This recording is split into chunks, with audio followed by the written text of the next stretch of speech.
5 top qualities that make up a great and reliable jeweler. This is my personal opinion. Obviously, I do believe that many people can agree with me. There should be more. There could be 20, 30, 40 things that would make up a reliable jeweler. And if you feel like I missed anything, make sure you leave in the comment section below. Number 1, and I think this is very, very, very important, is the attention to detail. Yes, the attention to detail is so important. And I'll tell you why. Because when you're making jewelry for a customer, many, many times the customer knows exactly precisely what they want and how they want it.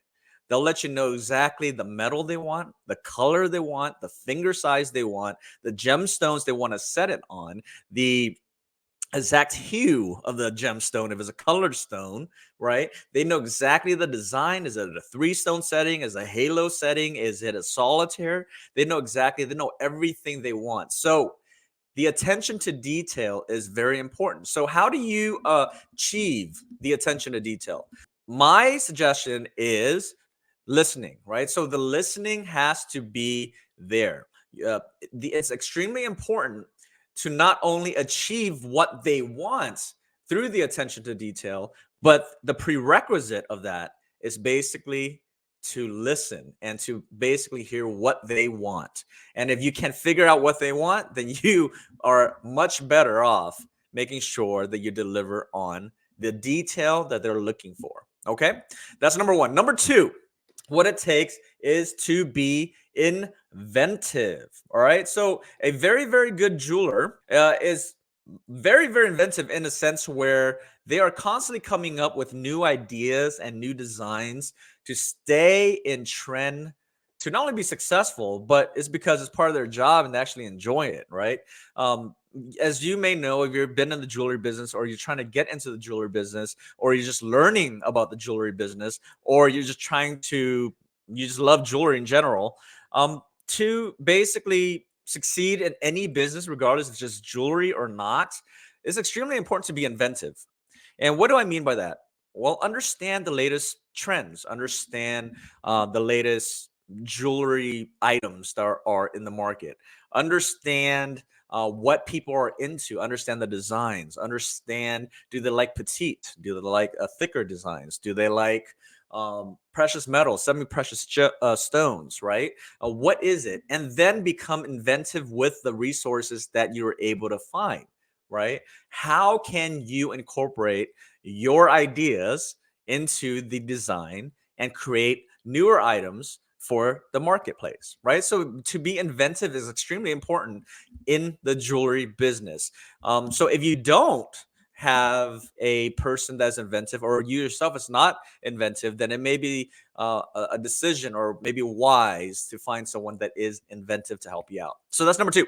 Number 3, quality assurance, right? So this actually ties back to attention to detail, but the difference is that the attention to detail is actually you are making sure that you're getting all the details from the customer, but the quality assurance is that you're doing a final spot check on everything that you touch before delivering it to the customer. Meaning, you want to spot check the gemstones, you want to spot check the polish, you want to spot check the jewelry, you want to spot check whether or not the design is accurate, you want to spot check everything about the design, right? To make sure that the quality that you're delivering it on is up to par to not only their standards, but to your standards, because to be a great and reliable jeweler, every jeweler that is great and reliable should have very high standards. You want to do more and deliver more than what your customers are expecting. And that's exactly how you actually make it. Okay. Number 4, creativity. Very similar to it being inventive. The difference here is that in terms of creativity, a jeweler, it has the ability to kind of think outside the box, right? How do you make this work? You want to make a specific design, but you don't know how to make it work. How does the logistics work? How does the manufacturing work? How does the design work aspect work? Will you be able to include certain stones in certain locations? Those types of things require some creativity, right? So that at the end of the day, in terms of creativity, are you able to create something that is not only creative and you're thinking outside the box, but something that they actually want, right? Just because you're creative doesn't necessarily mean that's something the market wants. You want to make sure that you're creative, but you're selling something that the customers want, right? And that's exactly at the end of the day how you can be a reliable jeweler. Now, number 5, technical skills. A reliable jeweler has a high level of technical industry skills, meaning they're able to understand how to make jewelry, how to communicate in jewelry lingo, right?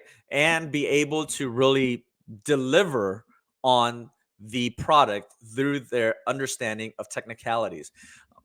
You may be surprised if you're in the jewelry business, and you probably already know, but you'll be surprised how many people that's in the jewelry business where they don't know much about the technical side of making jewelry, which is fine. I mean, that's not a knock on them. Some people are not they don't have the technical side, so they might be a customer service person, or they might be a salesperson, or they might not be very technical at the end of the day. But today's episode, what we're talking about is the 5 top qualities of a great and reliable jeweler. So these, to me, in my opinion, makes up a very great and reliable jeweler. Number 1, again, the attention to detail. Number 2, be inventive. Number 3, quality assurance. Number 4, be creative. And number 5, have the technical skills to understand. Because the hardest thing to do is to be able to listen to what your customers want and not know how to make it happen, because you don't have the technical skills, you don't have the creativity, you don't have the inventive mind, nor you have the attention to detail, and then finally do a quality assurance on it, right? So if you want to be or find a great and reliable jeweler, then these are the 5 qualities that I would highly recommend to perfect, or to find someone that have those skill sets. I hope you enjoyed today's episode. If you like what you see here, hit the subscribe button, hit the subscribe button, and hit the subscribe button, and I'll see you next time. Goodbye.